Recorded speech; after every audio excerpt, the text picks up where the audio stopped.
എല്ലാം ഇതുപോലെ തന്നെ ചെയ്തെടുക്കുക. എന്നിട്ട് നല്ല ചൂടായിട്ടുള്ള എണ്ണയിൽ ഡീപ്പ് ഫ്രൈ ചെയ്തെടുക്കണം.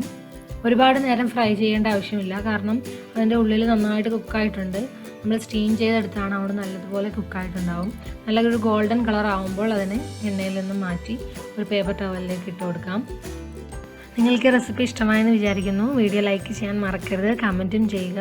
അതുപോലെ ചാനൽ സബ്സ്ക്രൈബ് ചെയ്യാത്തവരുണ്ടെങ്കിൽ സബ്സ്ക്രൈബ് ചെയ്യാനും മറക്കരുത്. പുതിയ റെസിപ്പിയുമായിട്ട് വീണ്ടും കാണാം ഇൻഷാ അല്ലാഹ്. Thank you for watching. By.